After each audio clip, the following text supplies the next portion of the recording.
நமஸ்காரம். ஆஸ்ட்ரோலஜிஸ்ட் ரவீன் கரன். இப்ப நம்ம இந்த பதிவுல பார்க்க இருப்பது மூலம், பூராடம், உத்திராடம் நட்சத்திரங்களை உள்ளடக்கிய தனுசு ராசி 2024 எப்படி போயிட்டு இருக்கு, எப்படி போகும் அப்படின்றத பாத்திரலாம்.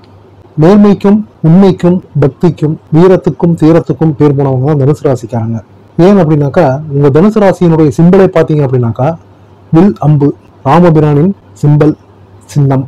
அதனாலதான் குருவிக்கு தக்கன ராமேஸ்வரம், குறி வைக்க தப்பாது ராமேஸ்வரம் அப்படின்லாம் சொன்னாங்க.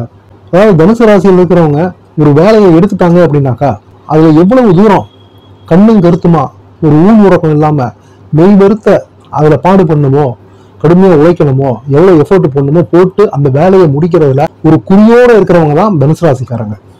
அப்பேற்பட்ட உங்களுக்கு சோதனைகள், வேதனைகள் எவ்வளவோ வந்துகிட்டே இருக்கு, மாறி மாறி வந்துகிட்டு இருக்கு.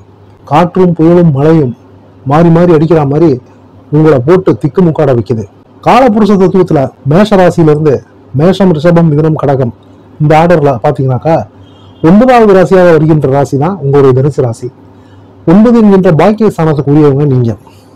பாக்கிய ஸ்தானத்துக்கு உரியவங்களா இருந்தாலும் உங்களுக்கு எல்லா பாக்கியமும் இருந்தாலும் அந்த காலபுருஷ தத்துவம் அப்படின்ற அந்த சார்ட்ல நீங்க 9வது ராசியா வர்றதும் இல்லாத அந்த கார்னர்ல போய் மாட்டினதுனால 40 வயசுக்கு மேலதான் உங்களுக்கு ஒரு யோகம், உங்களுக்கான ஒரு வாழ்க்கை ஆரம்பிக்குது அப்படின்னு சொன்னா கூட அதுவும் மிக இல்லை. அப்ப 40 வயசு வரைக்கும் அனுபவங்கள், மற்றவர்களுக்காக நீங்க உழைச்சிக்கிட்டு இருக்கிறது, நல்லவன் யாரு கெட்டவன் யாரு, நல்லவனா இருந்தாலும் கெட்டவனா இருந்தாலும் அவனுக்காக உழைக்கிறது, ஒரு ஏணி போல மற்றவர்களை ஏற்றி விடுகின்ற இடத்துல நீங்க இருக்கீங்க. ஏற்றி விடுகின்ற ராசி தனுசு ராசினாலும் பொய் இல்லை. உங்களால பலன் அடைந்தவர்கள் பல பேர் இருக்கலாம், ஆனா மற்றவங்களால நீங்க பலன் அடைஞ்சீங்க அப்படின்னாக்கா ஒரு பெரிய ஜீரோ தான். இதிகாச காலத்துல ராமாயண காலத்துல வாழ்ந்த எம்பெருமான் ராமச்சந்திரமூர்த்தி, அவருக்கு ஏற்படாத சோதனைகளா வேதனைகளா? அவரே கடவுளே மனித உருவுல அவதாரம் எடுத்து வந்து கூட அவர் பட்ட சொல்லனா துயரங்கள் ஏராளம். 14 வருஷம் காட்டுக்கு போய் அவசரப்பட்டாரு, பொண்டாட்டியை பிரிஞ்சாரு. பொண்டாட்டியை பிரிஞ்சு ஒரு போரை நடத்தி பொண்டாட்டியை மீட்டதுக்கு அப்புறம், சீதா பிராட்டி அந்த அம்மையாரை மீட்டதுக்கு அப்புறம் பாத்தீங்கன்னாக்கா அவங்களுக்குள்ள குடும்பத்துல குழப்பங்கள், மனஸ்தாபங்கள், விரிசல்கள் எவ்வளவோ நடந்துச்சு. அதனால ஒரு மனிதனுடைய வாழ்க்கையில என்னென்ன நடக்கும் அப்படின்றத காட்டுவதற்காகவே, உணர்த்துவதற்காகவே அவதாரம் எடுத்து வந்தவர் விஷ்ணு பகவான் ராமச்சந்திரமூர்த்தியாக. அப்பேற்பட்ட ராமபிரானின் சிம்பலை நீங்க வச்சிருக்கீங்க அப்படின்னும் போது, அந்த வில் அம்பு அதை வச்சிருக்கீங்கன்னும் போது தொட்ட குறையா உங்களுக்கும் அதன் மாதிரி சில பாதிப்புகள், பாசிங் கிளவுடுகள் எல்லாமே உங்களை அப்படி டச் பண்ணி போகும். கடந்த அக்டோபர் மாசம் ராகு பகவான் கேது பகவான் பயிற்சி நடந்து முடிஞ்சிருச்சுங்க. உங்கள் ராசிக்கு 4 என்று சொல்லக்கூடிய மீன ராசியான அதாவது சுக்கிர பகவான் உச்சமாகின்ற மீன ராசிக்கு ராகு பகவான் வந்துட்டாரு. 10 என்கின்ற கர்மஸ்தானமான கன்னி ராசிக்கு கேது பகவான் வந்துட்டாரு.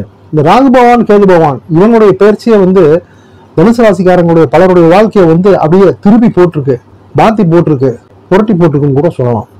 ஏன் அப்படின்னாக்கா, காதலுக்கும் காமத்துக்கும் பல களியாட்டங்களுக்கு தலைவன் அந்த சுக்கிர பகவானின் தலைவன் பிக் பாஸ் தான் ராகு பகவான். அந்த ராகு பகவான் சுக்கிர பகவான் உச்சமாகின்ற வீட்டுக்கு வராருன்னும் போது அந்த சுக்கிர பகவானின் தன்மைகளை, எண்ணங்களை, ஓட்டங்களை, சுக்கிர பகவானின் அந்த ரதி மன்மதன் விளையாட்டுகளை, ஆட்டங்களை எல்லாத்தையுமே ராகு பகவான் முன்னின்று நடத்தணும். அப்படி நடத்தினதுதான் பாத்தீங்கன்னாக்கா பல ஏடாகூடங்கள் பலருடைய வாழ்க்கையில நடந்துகிட்டு இருக்கு. இதுல 7.5 சனி கழிந்து முடிந்து 3 என்கின்ற முயற்சி, முன்னேற்ற, தைரிய, வீரிய, சல்லாப காதல் ஸ்தானத்துக்கு அவரும் வந்துட்டாரு. குரு பகவானாவது 5ஆம் இடத்துல இருந்துகிட்டு இருக்காரு. இப்ப குரு பகவான் 5ஆம் இடத்துல இருக்காரு, அவர் 9ஆம் இடத்தை பாக்கிய ஸ்தானத்தை பாக்குறாரு, 11 லாப ஸ்தானத்தை பாக்குறாரு, உங்க ஜென்ம ராசியை பாத்துறாரு. இதெல்லாம் இப்போ மேட்டர் இல்லை, இதெல்லாம் ஓகே, நல்ல விஷயம். இதெல்லாம் உங்களை தலைக்கு தலைப்பாதையோட போற மாதிரி காப்பாத்துது. சனி பகவான் குரு பகவான் இருக்கிற பொசிஷன் தான். ராகு பகவான் அவருடைய விஷயம் ரொம்ப தாறுமாறா, அதாவது ஏடாகூடமா, அதாவது குண்டக்க மண்டக்க போயிட்டு இருக்குன்னு சொன்னா கூட மிக இல்லை. அதாவதுங்க, நம்ம எல்லாத்தையுமே நம்மளுடைய பதிவுகள் என்னன்னாக்கா ஒரு ப்ரூஃபோட, ஒரு ஆதாரத்தோட தான் நம்ம பார்த்துக்கிட்டு இருக்கிறோம். நம்ம ஊரை சொல்லக்கூடாது, பேரை சொல்லக்கூடாது. நடந்த நிகழ்வை ஒரு பதிவாக நம்ம போடும்பொழுது அதை பார்த்துட்டு பல பேர் அதுல இருந்து இந்த மாதிரி ஒருத்தருக்கு நடந்திருக்கா அப்படின்ட்டு அதுல இருந்து நம்ம எஸ்கேப் ஆகிக்கலாம், தன்னை ப்ரொடெக்ட் பண்ணிக்கலாம், அதாவது தன்னை பாதுகாத்துக்கலாம். அதுக்காக தான் ஒரு விழிப்புணர்வு ஒரு பதிவாக தான் இதை நம்ம போட்டுக்கிட்டு இருக்கிறோம். லேட்டா கல்யாணம் ஆன ஒரு கப்பிள், லேட்டானாக்கா நல்லா வசதியா இருக்காரு, ஒருத்தர் டியூஷன் சென்டர் நடத்திட்டு இருக்காரு. அந்த டியூஷன் சென்டர்ல அவருக்கு நல்ல ஒரு வருமானம் வந்துகிட்டு இருக்குது. அதுக்கு முன்னாடி கவர்மெண்ட் ஜாப்புக்குன்னு அப்ளை பண்ணி பார்த்தாரு, கிடைக்கல. சரி, அது கிடைக்கும் போது கிடைக்கட்டும், நம்ம டியூஷன் சென்டர் நடத்துவோம் அப்படின்ற மாதிரி டியூஷன் சென்டர் ஆரம்பிச்சாரு. நல்ல ஒரு ஹைலி நாலேஜபிள் பர்சன். ஆண் மூலம் அரசாங்கணும் இல்லையா, அந்த நேரம் வந்துருச்சு அவருக்கு. அதுல ஒரு கமர்ஷியல் திங்கிங் தாட்னா இல்லாம ஃபீஸ்ன்னு பாத்தீங்கன்னாக்கா ரொம்ப கஷ்டப்படுறவங்களுக்கு உங்களால முடிஞ்சதை கொடுங்கன்னு, முடியலனாலும் விடுங்க அப்படின்னு, கிளாஸ் வந்து அட்டன் பண்ணுங்க அப்படின்னு. அந்த மாதிரி ஆரம்பிச்சது. இப்ப பாத்தீங்கன்னாக்கா அவருடைய கைராசியோ முகராசியோ தெரியல, நல்ல ஒரு பிக்கப் ஆகி நல்ல ஒரு சூப்பரா போயிட்டு இருக்குது. அது வரைக்கும் பாத்தீங்கன்னாக்கா அது வந்து ஒரு 35-36 வயசு வரைக்கும் பாத்தீங்கன்னாக்கா அவர் கல்யாணமே பண்ணிக்கல. அவருடைய வாழ்க்கையில அவர் பட்ட கஷ்டங்கள். அவருடைய தந்தையார் பாத்தீங்கன்னாக்கா அவரும் ஒரு ஆசிரியர் தான். ஆசிரியராக அவருக்கும் அரசு உத்தியோகம் கிடைக்கல. எனவே ஒரு குடும்பத்துக்கு ஒரு சாபம் மாதிரி கிடைக்கல. ஆனா அவரும் பாத்தீங்கன்னாக்கா ஒரு நேர்மையான ஒரு ஆசிரியர். பல பேருக்கு வந்து அவர் ஸ்கூல்ல ஒர்க் பண்ணிட்டு வந்து அந்த டைமிங் முடிஞ்சதுக்கு அப்புறம் வீட்டுக்கு வந்ததுக்கு அப்புறம் பாத்தீங்கன்னா பல பேருக்கு வந்து ஃப்ரீயாவே டியூஷன் எடுப்பாரு. அவருக்கு ஒரே பையன் இவரும் வந்து அந்த ஒரு BA B.Ed MA அந்த மாதிரி தான் இவரும் ஒரு டீச்சிங் ப்ரொஃபஷன் சம்பந்தமா தான் இவரும் படிச்சாரு. அவங்க அப்பா இருந்துகிட்டு இருக்காரு. 75 வயசு ஆனதுனால அவருக்கு ஒரு ஓய்வு. பையனுக்கு பாத்தீங்கன்னாக்கா வந்து இந்த ஆண் மூலத்துக்கு சரி இவ்வளவு தூரம் கஷ்டப்பட்டிருக்கோம், ஒரு வீடு கூட இல்லாம இருக்கோம் நம்ம, அதனால ஒரு வீடு வாங்கினதுக்கு அப்புறம் தான் கல்யாணம் பண்ணணும் அப்படின்ற மாதிரி. வீடு வாங்குறதுனா என்ன, இப்ப சொந்தமா மண்ணு வாங்கி வீடு கட்டுறதுன்றது அது வந்து இன்னைக்கு வந்து நடுத்தர வர்க்கத்து ஆண்களுக்கு வந்து முடியாத காரியம் ஆயிடுச்சு. அதனால வந்து ஒரு பிளாட் வாங்கணும் அப்படின்ற மாதிரி இருந்தார் இவரு. அவர் வந்து இவரு அந்த டீச்சிங் ப்ரொஃபஷன் வந்து இவர் கொஞ்சம் நல்லா பிக்கப் ஆகி இவர் வந்து டிமாண்டே பண்ண மாட்டாரு. இவ்வளவு ஃபீஸ் பாருங்க அப்படிங்காரு. இதுல ஜெனுனா இருக்கிறவங்க கொஞ்சம் ஓரளவு வசதி படைச்சவங்கன்னா வந்து அவங்க அந்த ஃபீஸ் அப்படியே கொடுத்துருவாங்க. இவரும் முடியாத பசங்களுக்கு ஃப்ரீயாகவும் எடுத்துக்கிட்டு இருக்காரு. ஒரு சிலருக்கு வந்து அவங்க முடிஞ்சதை கொடுத்துக்கிட்டு இருக்காங்க. ஸோ இப்படி போய் கொஞ்சம் பைசா சேர்ந்த உடனே ஒரு வீடு வாங்கிட்டாரு. வீடு வாங்கினதுக்கு அப்புறம் தான், அதாவது 35-36 வயசு ஆயிடுச்சு. அதாவது ஒரு 26-27 வயசுல டீச்சிங் ப்ரொஃபஷன்ல வந்து இந்த மாதிரி டியூஷன் எடுத்துக்கிட்டே இருந்து ஒரு இடத்த பிடிச்சி வாடகைக்கு எடுத்து அதுல வந்து ஒரு டுட்டோரியல்னு போட்டு ஆரம்பிச்சு பண்ணி ஒரு 10 வருஷத்துக்கு அப்புறம் அவருக்கு வந்து பாத்தீங்கன்னா ஒரு வீடு வாங்குற ஒரு அமைப்பு யோகம் வந்தது. வீடுனா நான் ஒரு ஃபிளாட் வாங்கினாரு. அப்பாவும் வந்து அப்பா எனக்கு வயசாயிடுச்சுப்பா, இதுக்கு மேல வேணாப்பா, நீ ஒரு வீட்டை வாங்கிட்ட, நீ என்னால முடியாத நீ பண்ணிட்ட, இதுக்கப்புறம் உனக்கு வந்து கல்யாணம் பண்ண மாதிரி தான் நல்லா இருக்காதுப்பா, இது ரொம்ப லேட்டு அப்படின்ட்டு பொண்ணு பார்த்தாங்க. பொண்ணு பார்த்தாக்கா இவங்களுடைய கம்யூனிட்டிலேயே இவர்கள் சார்ந்த இனத்திலேயே இவர்களுடைய சொந்தத்திலேயே பாத்தீங்க அப்படின்னாக்கா இவர் பையன் வந்து நல்ல பொசிஷனுக்கு வந்துட்டாரு. நல்ல குடும்பம்ன்ற அந்த பேர் இருக்கு இல்லையா, அதனால வந்து ஒரு 4-5 வாரம் வந்துருச்சு. இவர் வந்து பணத்தை பார்க்கல, அந்தஸ்தை பார்க்கல, கௌரவத்தை மட்டும்தான் பார்த்தாரு. நல்ல குடும்பமா இருக்கணும் அது மட்டும்தான். அதாவது வசதி வாய்ப்பு அதெல்லாம் இவர் பார்க்கல. நம்ம ஆம்பளை, நம்ம சம்பாதிக்கிறோம், சொந்தமா வீடு வாங்கிட்டோம், வர பொண்டாட்டியை வந்து நம்ம வந்து வச்சு காப்பாற்றக்கூடிய அளவுக்கு நமக்கு வந்து கெப்பாசிட்டி இருக்கு. அதனால வந்து நல்ல குடும்பமா இருக்கணும், நல்ல பொண்ணா இருக்கணும் அப்படின்ற மாதிரி தான் இவர் எதிர்பார்த்தாரு. எதிர்பார்ப்புக்கு தகுந்த மாதிரியே ஒரு நல்ல வரன் அமைஞ்சது. அவங்களும் பார்த்தீங்கன்னாக்கா ஒரு டீச்சிங் ப்ரொஃபஷனல் இருக்கிறவங்க, அதாவது பிரைவேட்ல இருந்துகிட்டு இருக்கிறவங்க. ஸோ இவரும் டீச்சிங், அவங்களும் அந்த அம்மாவும் டீச்சிங் அப்படின்னு ஒன்னே ஓகே ஆச்சு. ஆனா இதுல என்ன ஒரு சிக்கல் அப்படின்னாக்கா அவங்களும் வந்து பாத்தீங்கன்னாக்கா மூல நட்சத்திரம் பெண். அதாவது மூல நட்சத்திரம் பாத்தீங்கன்னா ஆண் மூலம் அரசாலும், பெண் மூலம் பேரரசை ஆளும். ஆனா இங்க இந்த இடத்துல என்னன்னாக்கா ஒரு பொண்ணு மூலம் பையனும் மூலம் அப்படிங்கும் போது அங்க வந்து என்னன்னாக்கா பொருத்தம் பாத்தீங்கன்னாக்கா கொஞ்சம் குறைஞ்சிரும், ரஜ்ஜு தட்ட ஆரம்பிச்சிடும். இதுவாகவே ஏகராசி ஏக நட்சத்திரம் அப்படின்னும் போது ரஜ்ஜு தட்டிடும். இவங்களுக்கு என்னடா இது இப்படி இருக்குது அப்படின்ற மாதிரி ஒன்றும் புரியல. அவங்க அப்பாவுக்கு வந்து கொஞ்சம் ஓரளவு வந்து ஜோதிட நாலேஜ் உண்டு, அஸ்ட்ராலாஜிக்கல் நாலேஜ்லாம் உண்டு.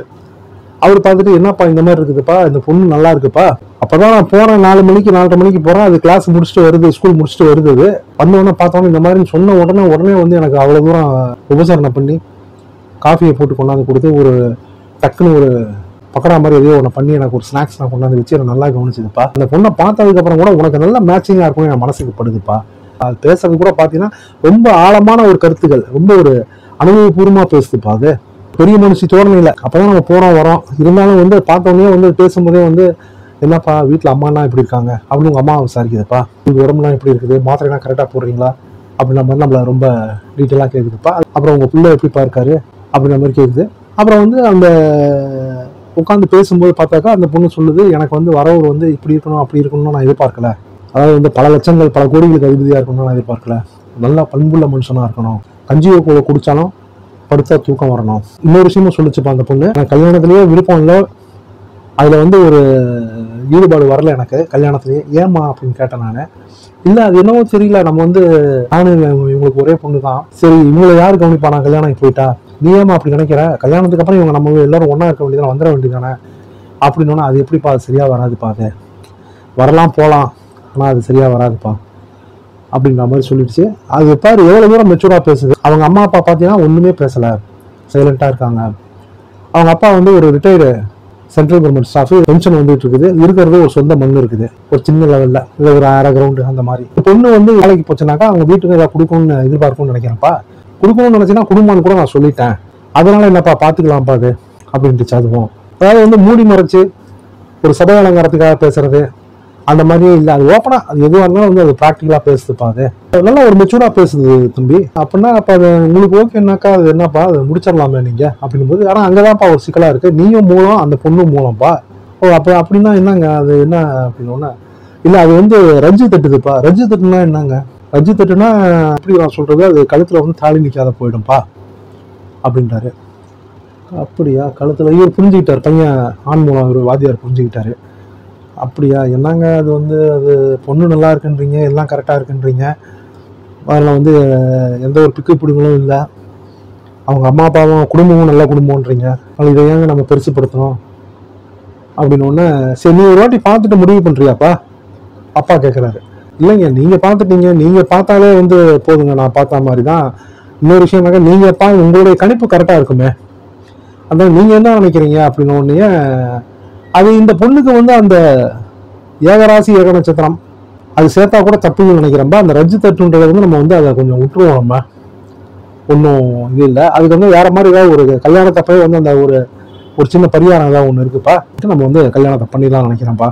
அப்புறம் என்னங்க, அப்புறம் இது அந்த மாதிரி கூட பண்ணிடலாங்க, நல்ல பொண்ணுன்னும் போது இதையும் முடிச்சிடலாங்க அப்படின்ட்டார் பையன். ஸோ இப்படி போய் கல்யாணம் இனிதே நடந்தது. இது வரைக்கும் ஒன்றும் இல்லை, கல்யாணம் நடந்துருச்சு. இவர் வந்து இவருடைய டீச்சிங் ப்ரொஃபஷனலை பார்த்துக்கிட்டு இருக்காரு. இப்போ பார்த்தீங்கன்னாக்கா இந்த அம்மா வந்து என்னன்னாக்கா, இவங்க இந்த ஊருக்கு இவங்க இருந்து ஒரு சிட்டிக்கு பக்கத்தில் இருந்த ஒரு 50 கிலோமீட்டர் இருந்த ஊரில் தான் இவர் பொண்ணு எடுத்தது. அங்கே இருந்த ஒரு ஸ்கூலில், ஒரு சின்ன ஸ்கூலில் அந்த அம்மா வேலை பார்த்துட்டு இருந்தாங்க அந்த பொண்ணு. இப்போ இவர் இருந்த ஊருக்கு வந்த உடனே இங்கே வந்து நான் ஏதாவது வேலை நான் பார்க்குறேங்க, பக்கத்தில் இருக்க ஸ்கூலில் ட்ரை பண்ணலான் இருக்காங்க அப்படின்னும் போது, அப்பா மாமனார் சொல்லிட்டாரு, எதுக்குமா நம்ம வந்து அவனே வந்து தனியாக தான் நான் கிளாஸ் நான் எடுத்துகிட்டு இருக்கிறான், எல்லாம் பண்ணிட்டு இருக்கிறான், என்ன தம்பி நீங்கள் இவங்களும் வந்து கிளாஸ் எடுக்கிறதுக்கு ஏதாவது அவங்களுக்கு என்ன சப்ஜெக்ட் வருமோ அதை எடுக்கலாம்ல அப்படின்னும் போது, ஆமாம் நாங்களும் அதை ஐடியா பண்ணப்பா, ஓகேன்னா நீ இங்கே எடுத்துடலாம், நீ எதுக்கு நீ தனியாக வெளியே போயிட்டு இது பண்ணணும் அப்படின்னும் போது, இந்த பொண்ணுக்கு வந்து என்னன்னாக்கா தனியாக போனேன்னாக்கா அது வந்து அப்படின்ற மாதிரி அப்படியே கொஞ்சம் அதில் கொஞ்சம் சில அட்வான்டேஜ்லாம் இருக்குங்க அப்படிங்கும்போது இவர் பார்த்தாரு. சரி ஓகே ஒன்றும் இது இல்லை, நீ வந்து தனியாக கூட இது பண்ணலாம் அப்படின்ட்டு, எனக்கு தெரிஞ்ச ஸ்கூலில் நான் உனக்கு சொல்கிறேன், நான் பேசிட்டு சொல்கிறேன் அப்படின்ற மாதிரி சொன்னார். அப்பாவும் பையனா என்ன புரிஞ்சுக்கிட்டாங்க அப்படின்னா, அந்த பொண்ணுக்கு ஒரு சம்பளம் வந்ததுனாக்கா அதில் ஏதோ ஒரு தொகையை, அது சின்ன தொகையோ ஏதோ ஒரு தொகை, அதை வந்து அவங்க பேரண்ட்டுக்கு அனுப்பணும்னு அது நினைக்குது, அதை வந்து அதையும் நம்ம தடுக்கணும் அப்படின்ற மாதிரி அவங்க புரிஞ்சுக்கிட்டு அவங்களும் அதுக்கு குறுக்க நிற்காத ஒரு ஜெனுவனா வந்து அதை விட்டாங்க. இவருக்கு தெரிஞ்ச நல்ல ஒரு சிபிஎஸ்இ ஸ்கூல்லேயே வந்து ஒரு டீச்சிங் ப்ரொஃபஷன் வாங்கி கொடுத்தாரு. அந்த பொண்ணுக்கு பார்த்தீங்கன்னா நல்ல ஒரு இங்கிலீஷ் ஃப்ளூயன்ட். ஸ்கூல் போனாங்க, இன்டர்வியூ அட்டன் பண்ணாங்க. சிபிஎஸ்இ அந்த மேனேஜ்மெண்ட் டீமுக்கு ரொம்ப திருப்தி ஆயிடுச்சு. ஓகேம்மா நீ வந்து எப்போ ஜாயின் பண்ணிடுமா, இமீடியட்டாக ஜாயின் பண்ணிட்டுமான்னு சொல்லிட்டாங்க. ஜாயின் பண்ணிட்டாங்க. இப்போ அவங்க பாட்டுக்கு அவங்க ஸ்கூலுக்கு போகிறாங்க, வராங்க. போயிட்டு வந்து அவங்க ஹஸ்பண்டுக்கு வந்து வீட்டில் வந்து சமையல் வேலை அதெல்லாம் பண்ணிட்டு, ஹஸ்பண்டுக்கும் வந்து கூட மாட போயிட்டு கொஞ்சம் ஹெல்ப் பண்ணுறது, போகிறது வர்றது. அந்த டீச்சிங் ப்ரொஃபஷனல் எடுத்துக்கிட்டு இருக்கும்போது அவர் ஏதாவது ஒரு ஃபோன் வந்துருச்சு, இல்லை வந்து அவர் டக்குனு ஏதோ ஒரு வேலையாக வந்து இங்கே வெளியே போனோம் அப்படின்னாக்கா, அந்த நேரத்தில் இவங்க போய் அதை ஒரு ஃபில் இன் தி பிளாங்க் மாதிரி வந்து இவங்க போய் அதை எடுத்து அதை கம்ப்ளீட் பண்ணுறது. அங்கே இருக்க பொண்ணும் பசங்களுக்கும் வந்து இந்த அம்மா ரொம்ப பிடிச்சி போச்சு. அவர் அண்ணான்னு கூப்பிட்ற பசங்கன்னா வந்து இவர் அக்கான்னு கூப்பிட்டு, அக்கா வாங்கக்கா நீங்களும் எடுங்கக்கா கிளாஸ், என்னக்கா அப்படின்ற மாதிரி, இல்லைம்மா நான் பக்கத்தில் எடுத்துக்கிட்டு இருக்கேம்மா, நான் ஸ்கூல் போயிட்டு இருக்கேம்மா, நான் இதெல்லாம் வருவேம்மா நான் அப்படின்ற மாதிரி சொல்கிறாங்க. இவங்க வீடு பக்கத்துலேயே தான். ஸோ இப்படி போயிட்டு இருந்தது. கல்யாணம் ஆகி 1 மாதம் 2 மாதம் 3 மாதம் 4 மாதம் 5 மாதம் 6 மாதம் 7 மாதம் 8 மாதம் ஆச்சுங்க. யாரும் ஒன்றும் கண்டுக்கல. சரி நல்லா போயிட்டு இருக்கு, எந்த பிரச்சனையும் கிடையாது, எந்த குழப்பமும் கிடையாது. வீட்டிலேருந்து பொண்ணோட அம்மா அப்பா வராங்க, பொண்ணு போகுது ஏதாவது ஒரு நல்லது கெட்டதுக்கு, மாப்பிள்ளையும் போயிட்டு வர்றாரு, இவரும் வாத்தியாரும் போயிட்டு வர்றாரு. பார்த்தீங்கன்னாக்கா எல்லாம் கரெக்டாக போயிட்டு இருக்கு. ஒரு 7-8 மாதம் ஆனதுக்கு அப்புறம் தான் வந்து குழந்தை ஏன் இன்னும் உருவாகலை அப்படின்னும் போது ஒன்றும் புரியல அவங்களுக்கு. அவங்க இருக்கிறது வந்து ஒரு நல்ல ஒரு 3 BHK அப்பார்ட்மெண்ட் தான் இவர் வாத்தியார் வாங்கினது. அதில் வந்து என்ன பொண்ணு மாப்பிள்ளை நல்லா சந்தோஷமாக தானே இருக்காங்க அப்படின்னு உன்னோட அம்மா அப்பாவும் நினைக்கிறாங்க, இவர் அந்த வாத்தியாரோட அம்மா அப்பாவும் நினைக்கிறாங்க. அந்த பிள்ளையும் பொண்ணு நல்லா சந்தோஷமாக தான் இருக்காங்க, என்னன்னு ஒன்றும் புரியலையே அப்படிங்கும் போது இப்படி இருக்குது. அவனா வந்து கிளாஸ் போகிறது வர்றது பையன் கரெக்டாக பண்ணிட்டு இருக்காரு, ரொட்டீனாக பண்ணுறாரு. இந்த பொண்ணு வந்து காலைல சமைச்சு வச்சுட்டு நல்லா ஒரு சுறுசுறுப்பாக எந்திரிச்சு சமைச்சு வச்சுட்டு வீட்டு வேலைலாம் செஞ்சு முடிச்சுட்டு ஸ்கூல் போகிறது வரது, வந்ததுக்கப்புறம் வந்து முகம் கைகால்லாம் கிளம்பி ஒரு ஃப்ரெஷ் ஆகிட்டு புருஷன் நடத்துகிற அந்த டியூஷன் சென்டருக்கு போயிட்டு அங்கே போய் அவருக்கு சப்போர்ட்டாக இருக்குது, அதெல்லாம் கரெக்டாக பண்ணிட்டு. அப்புறம் பார்த்தாக்கா ஒரு சண்டே மாதிரி ஒரு நாளில் அப்பா வீட்டில் தனியாக இருக்காரு. அன்னைக்கு பையனுக்கு ரெஸ்ட்டு லீவு. அன்னைக்கு வந்து மருமகளும் அம்மாவும் மாமியாரும் கோயிலுக்கு போயிருக்காங்க, பக்கத்தில் இருக்க கோயிலுக்கு. அப்போ அப்படியே ஒரு மேலே உட்காந்துட்டு இருக்காரு, மாடியில் மொட்டை மாடியில் போய் சேரை போட்டு உட்காந்துட்டு இருக்காரு. பையன் அப்படியே வாக் பண்ணுறதுக்காக மேலே வந்தார். அப்போ வந்து அவர் பாட்டுக்கு எப்போ வாக் பண்ணுவார் மேலே நைட்டில். அது அப்பா இந்த நேரத்தில் இங்கே உட்காந்துருக்காரு. சரி ஏதோ என்னப்பா அப்படின்ன உடனே, இல்லைப்பா கொஞ்சம் ஒரு மாதிரி கொஞ்சம் திங்கிங்காக இருந்தது, அதனால தான் வந்து உட்காங்க. அப்படியா சரிப்பா அப்படின்னா அப்படின்னா வாக் பண்ண ஆரம்பிச்சார். ஏன்ப்பா ஒரு நிமிஷம் தம்பி ஒரு நிமிஷம் அப்படின்னா, என்னப்பா அப்படின்னா, தப்பாக எடுத்துக்கூடாது, இது வந்து கல்யாணம் ஆகி இத்தனை மாதம் ஆச்சு, ஆனால் வந்து இன்னும் வந்து ஒரு நல்ல விஷயம் நல்ல செய்தி எதுவும் வரல. அது வந்துப்பா அப்படின்னா, அதான்ப்பா வயிற்றுல புழு பூச்சி எதுவும் உண்டாகல அவளுக்கு, என்னப்பா இது என்ன இது அப்படின்ன உடனே, இல்லைப்பா அது வந்து அது நடக்கும்பா அது உடனே, இல்லைப்பா நீ எதாக இருந்தாலும் சொல்லுப்பா, டாக்டர்கிட்ட போகலாமா நம்ம என்ன இது அப்படின்ன உடனே, நான் எப்படி சொல்கிறதுன்னு தெரியல. இல்லைப்பா இல்லை தம்பி சொல்லுங்கள், நம்ம என்ன நம்ம எதாக இருந்தாலும் ஓப்பனாக சொல்லுங்கள், நீங்கள் என்கிட்ட ஷேர் பண்ணிக்கலாம்னா பண்ணுங்க நீங்கள் அப்படின்னா, இல்லைப்பா அதெல்லாம் ஒன்றும் இல்லை, நான் உங்ககிட்ட சொல்லி உங்களுடைய மனசு ஏதாவது கஷ்டப்பட்டுறக்கூடாது, அது ஒரு கவலையாயிடக்கூடாதுன்றதுனால தான் நான் அப்படி சொல்லாமல் இருந்தேன். என்ன சொல்லுங்கள் என்ன அப்படின்னு ஒன்றுங்க. கல்யாணம் ஆன 1வது நாள்லேருந்து இன்னைக்கு வரைக்கும் பார்த்தீங்கன்னாக்கா எங்களுக்குள்ள வந்து முதல் தடவை நடக்கலப்பா அப்படின்னு ஒரு குண்டை போட்டார் வாதியார். என்னப்பா சொல்கிற அப்படின்னாரு. ஆமாப்பா கல்யாணம் ஆன முதல் நாள்லேருந்து முதல் தடவை நடக்கலப்பா. எதனாலப்பா, என்ன பிரச்சனை, நீ ஏதாவது, நான் ஒன்றும் இல்லைப்பா, நான் நார்மலாக தான்ப்பா இருக்கேன், நான் அவளும் நல்லபடியாக, அப்போ அவள் ஏதாவது பொண்ணு நல்ல பொண்ணாச்சேப்பா, நல்ல பொண்ணு தான்ப்பா, ஆனால் வந்து அந்த ஓகே ஓகே புரியுது சொல்லுப்பா, அந்த நேரத்தில் அப்படி ஏதாவது நம்ம அப்படி போனோம் அப்படின்னாவே வந்து அவளுக்கு வந்து ஒரு மாதிரி ஆயிடுறா, ரொம்ப அப்செட் ஆயிடுறா, பக்கத்துலேயே வர்றதுக்கு அனுமதி இல்லை, அவள் சுருண்டு படுத்துடுறா, வளர்த்தி படுத்துடுறா. என்னப்பா பண்ணிட்டான், பலவந்தப்படுத்தி வலுக்கட்டாயப்படுத்தி எதுவும் ஒரு முன்முறையாக பலவந்தமாக, அதாவது வந்து ஐ மீன் எப்படி சொல்கிறதுனாக்கா ஒரு ஒரு முறையை மீறி முறைவரி நடந்துடக்கூடாதுன்றதுனால நானும் பொறுமையாக வந்து நானும் அப்படியே சரி போ சரியாயிடும் போ சரியாயிடும் அப்படின்ற மாதிரியே விட்டு பிடிச்சான்ப்பா. அது அப்படியே பார்த்தாக்கா நாள் கணக்கில் பார்த்தாக்கா அது ஒரு 8 மாதமே ஆயிடுச்சு.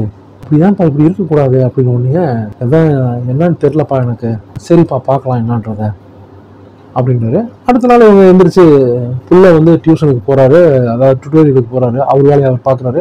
மருமகள் எழுந்திரிச்சு ஆஸ் யூஸ்வல் எல்லாம் ரெடி பண்ணிட்டு ஸ்கூல் வேலைக்கு போயிட்டாங்க. ஒரு ஒய்ஃப் கிட்ட விஷயத்த சொன்னாரு.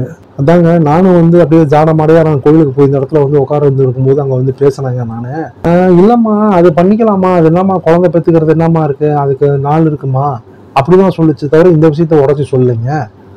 பக்கத்துல வந்து நம்ம பிள்ளை அண்டவே உள்ளன்றது சொல்லவே இல்லை. நான் ஒண்ணு என்ன நினைச்சேன்னா, குழந்தை பெற்றுக்கிறது வந்து அவங்க ஏதோ பிளான் பண்றாங்க போல இருக்கு, சரி 1 வருஷம் 2 வருஷம் பொறுத்து பெற்றுக்கலான் இருக்காங்க போல இருக்குன்னு தான் நான் நினைச்சேங்க. நான் என்னங்க இந்த மாதிரி ஒரு இதா இருக்குது, என்ன பண்ணலான்னு தெரியலையே அப்படின்னோடனே சரி இரு நம்ம என்னன்றதை பார்க்கலாம் அப்படின்ட்டு. அதாவது அவங்க அப்பாவுக்கு வந்து ஒரு 75 to 80 வயசு கிட்ட ஆகுது. வாழ்க்கையில வந்து அவர் வந்து ஒரு உண்மையாகவும் நேர்மையாகவுமே காலத்தை கழிச்சவர். தன்னால முடிஞ்ச உதவியை வந்து மற்றவங்களுக்கு செஞ்சவர், புண்ணியங்களை தான் சம்பாதிச்சிருக்காரு. எத்தனையோ ஏழை மாணவர்களுக்கு, இயலாத முடியாத கஷ்டத்தில் இருக்கிற மாணவர்களுக்கு பெற்றோருக்கு வந்து ஒரு வரப்பிரசாதமா பைசா வாங்காமையே வந்து டியூஷன் நடத்தி பல பேரை வந்து வாழ்க்கையில உயர்த்தி விட்டுருக்காரு. அவர் சம்பாதிச்சது அந்த புண்ணியத்தின் வேலையை தான் வந்து பையனுக்கு வந்து ஒரு யோகம் அடிச்சு இன்னைக்கு இந்த டுட்டோரியல் சென்டர்னு ஒரு சின்னதா சாதாரணமா ஆரம்பிச்சு இன்னைக்கு ஒரு பெரிய லெவலில் வளர்ந்து இன்னைக்கு ஒரு சிட்டியில ஒரு 3 BHK அபார்ட்மெண்ட் வாங்குற அளவுக்கு அவருக்கு டெவலப் ஆயிருக்காரு. அவரோட இன்ஸ்டியூட்டுக்கு பாத்தீங்கன்னாக்கா அவர் பேர்லயே வரும் அந்த இன்ஸ்டியூட். அவர் ஒருத்தர் தான் கிளாஸ் எடுக்கிறாரு. 8வது படிக்கிற பசங்கள்ல இருந்து 9, 10, 11, 12 +2 வரைக்கும் அவர் கிளாஸ் எடுக்கிறாரு. எந்த கிளாஸா இருந்தாலும் எடுக்கிறாரு, யாருக்குமே இல்லைன்னு சொல்றது இல்லை. ஸோ இப்படி போகுது. இவருடைய நல்ல மனசுக்கு, அப்பாவுடைய நல்ல மனசுக்கு இவருக்கு ஒரு தூக்குச்சு. இவரும் அதே நல்ல மனசா இருக்கிறதுனால இவங்க வந்து பசங்க வந்துகிட்டே இருக்காங்க, பலருடைய பிளஸிங்கை வாங்கிட்டு இருக்காரு. அப்பா பாத்தீங்கன்னாக்கா ஒரு 80 வயசு கிட்ட இருக்காரு. ஒரு நீண்ட நெடிய அனுபவங்கள் உள்ளவர், வாழ்க்கை அனுபவங்கள் உள்ளவர், வாழ்க்கையில் என்னன்றது அவருக்கு தெரியும். ஸோ இது ஏன் இந்த மாதிரி இருக்குது அப்படின்றதெல்லாம் அவர் பார்த்துட்டு அவர் என்ன பண்ணாருனாக்கா, அன்னைக்கு மாலை அந்த ஸ்கூல்ல இருந்து அந்த பொண்ணு வந்ததுக்கு அப்புறம் நார்மலா வந்து பூஜை அறையில வந்து விளக்கேற்றோம். அன்னைக்கு அவர் என்ன பண்ணாருனாக்கா, ஒரு 7 அமாவாசைக்கு வந்து இந்த மாதிரிமா ஒரு அந்தி சாயிற நேரத்துல நீ ஒரு பேக் ஏற்றிட்டு பூஜை அறை சின்னதா ஒன்று இருக்கு வீட்டுக்குள்ளேயே, பூஜை அறையிலேயே நீ துர்கைக்கு ஒரு விளக்கு ஏற்றிட்டு பூஜை அறையிலேயே உட்காந்து ஒரு தியானங்கள் பண்ணுமா, அந்த ஸ்லோகங்கள்லாம் சொல்லுவாமா, மனசுக்குள்ளேயே உச்சரிச்சுவாமா, ஒரு 45 நிமிஷம் அங்கேயே இருமா நீ அப்படின்ற மாதிரி சொன்னாரு. பொண்ணு ஒன்று சொல்ல, சரிப்பா நல்லதுப்பா. அந்த நேரம் வந்து நம்ம டுட்டோரியல் போகணுமேப்பா. நான் இல்லைம்மா அது அமாவாசையில் மட்டும்தான்மா, இதை வந்து நீ கரெக்டாக இதை செய்யுமா, இதை ஃபாலோ பண்ணுமா அப்படின்னாரு. அந்த பொண்ணுக்கு ஒன்றும் தெரியல. இருந்தாலும் அந்த பொண்ணு கரெக்டா பண்ணுச்சு. அப்புறம் அன்னைக்கு பண்ணி முடிச்சதுக்கு அப்புறம் பார்த்தாக்கா அந்த பொண்ணுக்கு வந்து அப்படியே வந்து ஒரு ஸ்லோகங்கள்லாம் சொல்லுது, ஒரு தியானத்துல இருக்கு. தெரிந்த அபிராமி அந்தாதி, அந்த சஷ்டி கவசம் எல்லாமே எல்லா ஸ்லோகங்களையும் மனசுக்குள்ளேயே பாராயணம் பண்ணுது, சொல்லுது. சொல்லி முடிச்சதுக்கு அப்புறம் பார்த்தாக்கா அந்த விளக்கு எரிஞ்சுக்கிட்டு இருக்குது. அதுக்கு பார்த்தாக்கா கண்ணில் அப்படியே தண்ணி வருது தார தாரையா. ஒன்றும் புரியல. இறைவனோட ஒரு ஒன்றிய நிலை, ஒரு அந்த ஒரு துர்கையோட ஐக்கியமான ஒரு நிலை, மனசுல ஒரு நல்ல ஒரு திருப்தி வருது, நல்ல ஒரு ஒரு மன தெளிவு வருது, ஒரு நல்ல ஒரு மைண்டே ஒரு பிரகாசமா நல்ல ஒரு வெளிச்சமா இருக்கு. பண்ணி முடிச்சுட்டு வெளியே வருது. வந்தவொடனே அப்படியே வந்து சேலை முந்தானை எடுத்து கண்ணெல்லாம் தொடச்சிக்கிட்டு எல்லாத்துக்கும் வந்து அந்த குங்குமம்லாம் கொடுக்குது. எல்லாரும் அம்மா அந்த மாமனார் மையம் வச்சுக்கிறாங்க. மாமனார் பார்க்குறாரு, என்னம்மா அப்படின்றாரு. இல்லைப்பா நீங்கள் சொன்னது கரெக்டு தான், ஏதோ சம் டிவைன் பவர் இருக்குப்பா, நீங்கள் அமாவாசை நீ செய்யுமா, அது நமக்குள்ளே இருக்கிற சில பிரச்சனைகள்லாம் வந்து அது விலகுமா, ஒரு மன தெளிவு கிடைக்குமா, அதுக்காக தான் நான் சொன்னேன் நான் அப்படின்றாரு. பையனுக்கும் வந்து ஏற்கனவே சொல்லிட்டாரு, இந்த மாதிரிப்பா ஒரு ஒரு சின்ன ஒரு விஷயம் நான் பண்ணலான்ட்டு இருக்கேன்ப்பா நான். சரிப்பா அப்படின்ட்டார் அவர். இது 2வது மாதம், 3வது மாதம், 4வது மாதம், அவர் 7 மாதம் பண்ணியிருந்தார். கரெக்டாக அந்த 7வது மாதம் பண்ணும்போது பார்த்தீங்கன்னாக்கா அந்த பொண்ணுக்கு வந்து கரெக்டாக வந்து விளக்கு ஏற்றுது, உட்காந்து அதை எல்லாம் சொல்லுது, செய்யுது, பாராயணம் அந்த ஸ்லோகங்கள்லாம் சொல்லுது. சொல்லி முடிச்சு அப்படியே எல்லாம் முடிச்சு அப்படியே ஒரு தியானத்தில் உட்காந்துருக்கும் போது பார்த்தாக்கா அந்த பொண்ணுக்கு வந்து அப்படியே சில காட்சிகள், சில தோன்றல்கள், அப்படியே வந்து ஒரு நடந்த சம்பவம் அப்படியே ஒரு சினிமா மாதிரி அப்படியே அது மைண்டில் அப்படியே ஏறுது. அப்படியே ஒரு நடந்த சம்பவம் மாதிரி அது மைண்டில் அப்படியே ஏறுது. இவர் நம்மகிட்ட சொல்றாரு. சொல்லும் போது அப்படியே பார்த்தீங்கன்னாக்கா நமக்கு அப்படியே வந்து அப்படியே உடம்பு அப்படியே புல்லரிக்குது, சிலிர்க்குது. அதாவது வந்து ஒரு அண்டை மாநிலம் ஆந்திர பிரதேஷ், அதுல வந்து அந்த பொண்ணு வந்து இருந்துகிட்டு இருக்குது. ஒரு 22-23 வயசு இருக்கும் போல இருக்கு. நல்ல ஓரளவு வசதியான குடும்பத்துல தான் இருக்காங்க. அந்த பொண்ணுடைய உடமாப்புல ஒரு பையன், அந்த பையன் பாத்தீங்க அப்படின்னாக்கா இந்த பொண்ணு மேல வந்து ரொம்ப உஷாரா இருக்காரு. அந்த பொண்ணுக்கும் அந்த முறமாப்பிள பையனுக்கும் பாத்தீங்கன்னாக்கா ஒரு 7-8 வயசு வித்தியாசம். 2 பேரும் வந்து அன்னைக்கு அந்த காலகட்டத்துல, அதாவது வந்து இது நடக்கிறது பாத்தீங்கன்னாக்கா வந்து ஒரு 40 வருடங்களுக்கு முன்னாடி கூட, அந்த பீரியட் கூட சொல்லலாம். அவங்க சொன்ன அந்த சில அறிகுறிகள், சில இன்சிடென்ட்ல இருந்து 2 பேரும் வந்து பேசிக்கிறது, எடுத்துக்கிறது வெளியே. அந்த பையன் வேலைக்கு போகும்போது இதுலயும் முறமாப்பிள தான், அதாவது வந்து தாய் மாமா தான், 27-28 வயசு முறை ஆகுது அவங்களுக்கு. ஆனா அப்பா வந்து என்னன்னா அந்த பையன்கிட்ட பேசினாக்கா அப்பா வந்து ரொம்ப கண்டிக்கிறாரு. இல்ல பேசாத, எடுக்காத அப்படிங்கிற மாதிரி சொல்றாரு. அவங்க அப்பா கிட்ட பாத்தீங்கன்னாக்கா நிறைய அப்பப்போ வந்து ஜோதிடக்காரர்கள் வந்து போயிட்டு இருக்காங்க. ஏதோ வெளியூர்ல இருந்துனா வருவாங்க, வந்தவொடனே சாப்பாட்டை போடுவாரு, நல்லா அவங்களுக்கு ஒரு உபசாரணம் பண்ணி கொஞ்சம் ஜோதிட நாலேஜ் ஒரு இம்ப்ரூவ் பண்ணிக்கிட்டு, ஜோதிட சந்தேகங்கள்லாம் தெளிவுபடுத்திக்கிட்டு வெத்தலை பாக்கில் பணம் பைசா வச்சு கொடுத்தா அனுப்பி விடுவார் அவர். இது இப்படி போகும்போது இப்போ ஒரு காலகட்டத்தில் பார்த்தாக்கா அவர் அந்த முறமாப்பிள வந்து அம்மா அப்பா அழைச்சிட்டு வந்து பொண்ணு கேட்குறாரு. ஆனா இவர் என்ன சொல்றாருனாக்கா, அப்பா என்ன சொல்றாருனாக்கா வந்து இல்லம்மா, அது நம்ம சொந்த பந்தம் இருந்தா கூட வந்து அது சரியா வராதுமா, ஏன்னா இவனும் மூலம் அவனும் மூலம் சேர்க்கக்கூடாது, ஆண் மூலமும் பெண் மூலமும் சேர்க்கக்கூடாது, சேர்த்தா பிரச்சனைகள் வரும்னு அந்த ஜோதிடத்தை அடிப்படையாக கொண்டு அந்த நட்சத்திரத்தை வச்சு வந்து அங்க ஒரு பெரிய ஒரு தடையை போட்டுட்டாரு. அவங்க பையனுடைய அம்மாவுக்கும் பெரிய ஷாக்கு. என்னென்ன இப்படி சொல்றீங்க அப்படின் போது, இல்லம்மா நான் தான் வந்து அது ஆரம்பத்திலேயே சொன்னேம்மா, இது செட் ஆகாதுன்னு, நீ புரிஞ்சுக்கலாமா, நீ ஒத்து வராதுன்னு நான் தான் ஏற்கனவே சொல்லிட்டேனே நான் அப்படின்னு. என்னென்ன இந்த காலத்துல போய் இப்படின்னா வந்து ஒரு பழைய பஞ்சாங்கமா இந்த மாதிரிலாம் பேசுறீங்க அப்படின்னா, அப்படி கிடையாதுமா, இதெல்லாம் வந்து சில பிரச்சனைகள் வந்துருமா, மூலத்தை சேர்க்கக்கூடாதுமா, சொன்னா புரிஞ்சுக்கமா அப்படி. என்ன பிரச்சனை போது, ரஜ்ஜு தட்டுமா, பொண்ணு காலத்துல தாலி நிக்காத போயிடுமா அப்படின்னு அந்த அம்மா அப்படி ஷாக் ஆயிட்டாங்க. பொண்ணு காலத்துல தாலி நிக்காதனா என்ன ஆச்சு, கட்டினவன் டிக்கெட் வாங்கிடுவான், மண்டையை போட்டுவான்னு அர்த்தம். அது புரிஞ்சுக்கிட்டாங்க. ஐயோ அப்படின்ட்டு இதனடா வம்பா போச்சு அப்படின்ட்டு, என்னென்ன இந்த மாதிரி ஒன்று சொல்லிட்டீங்க நீங்க, இதுக்கு விதிவிலக்கு இல்லையா, பரிகாரம் இல்லையா, அதெல்லாம் ஒன்றும் கிடையாதுமா, இதெல்லாம் இப்படித்தாம்மா அப்படின்னு நம்ம சொல்லிட்டாரு. இந்த பையனுக்கு வந்து பாத்தீங்கன்னாக்கா ரொம்ப ஒரு டீப் லவ், அது சின்ன வயசுல இருந்தே. அவர் தூக்கி வளர்த்த பொண்ணு தான் இந்த பொண்ணு. இதுவும் மாமான்னு அவர் மேல உயிரா இருந்த பொண்ணு. அப்புறம் அடுத்த நாள் பாத்தீங்கன்னா கோயிலுக்கு வரும்போது அவங்க தனிப்பட்ட முறையில ஒரு ரகசியமா பேசுறாங்க. என்ன இந்த மாதிரி அப்பா சொல்லிட்டாரு அப்படின் போது, நான் என்ன பண்ணிட்டேன், அப்பா சொல்லிட்டாரு, நீங்க ஏதாவது நல்ல பொண்ணா பார்த்து கட்டிக்கோங்க. இல்ல உன்னை தவிர நான் என்ன, நான் உன்னை யாரையும் நான் கட்ட மாட்டேன், நான் என்ன மாமா சொல்ற அப்படின்னு. ஆமாமா, நீ தான் என் முன்னாடி, அது எப்படி மாமா நடக்கும், நீ தான், நம்ம 2 பேரும் ஓடி போயிடலாம் அப்படின்றாரு. ஆனா அந்த பொண்ணு என்ன சொல்லிட்டா, இல்ல அதெல்லாம் முடியாது, நான் அப்பா கிழிச்ச கோட்டை தாண்ட மாட்டேன், அப்பாவோட பேச்சை மீறி நான் எதுவும் செய்ய மாட்டேன், நான் எனக்கு அம்மா அப்பா தான் எனக்கு முக்கியம் அப்படின்னா. அவர் கோபமா, அப்பனா நான் உனக்கு தேவையில்லையா அப்படின்னு. எனக்கு தேவையில்லைன்னு நான் சொல்ல, அவங்க சொன்னாதான், அவங்க வேணான்ட்டாங்க, அது இன்னொன்று நல்லதுக்கு தான் சொல்றாங்க, இதை தாலி நிற்காது அப்படின்னாக்கா என்ன, அப்போ வந்து உனக்கு ஏதோ ஒரு கண்டம் வருது என்ன கட்டினாக்கா, அதெல்லாம் ஒன்றும் கிடையாது, சொன்னா கேளுடி அப்படின்னாரு. இல்லை நான் ஒத்துக்க மாட்டேன் அப்படின்னா அது கிளம்பி போயிடுது. ஸோ இப்படி போயிட்டு இருந்து இந்த காட்சிகள்லாம் இந்த பொண்ணு மனசுல அப்படியே வந்து அப்படியே ஒரு சினிமா மாதிரி அப்படியே வந்துகிட்டு இருக்குது. சாமி ரூம்ல பூஜை அறையில பார்த்தாக்கா அந்த துர்கை படத்துக்கு முன்னாடி உட்காந்துருக்குது. விளக்கேற்றி வச்சுட்டு அந்த ஸ்லோகங்கள் சொல்லி முடிச்சு ஒரு தியானத்தில் இருக்கும்போது இந்த இந்த நிகழ்வுகள் தான் அப்படி நடக்குது.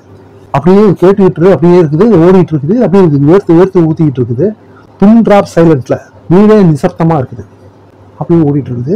இந்த மாதிரி போயிட்டு இருக்கும்போது பார்த்தாக்கா ஒரு முக்கியமான அரசியல் பிரமுகர், அரசியல் தலைவர் தேசிய அளவுல வந்து இறக்குறாங்க. அவங்க சொல்றது வந்து என்ன காலகட்டம்னா 1984 31 அக்டோபர் 1984 அக்டோபர் மாதம் 31 9:30 மணிக்கு இறந்தது யார் அந்த அன்னைக்கு?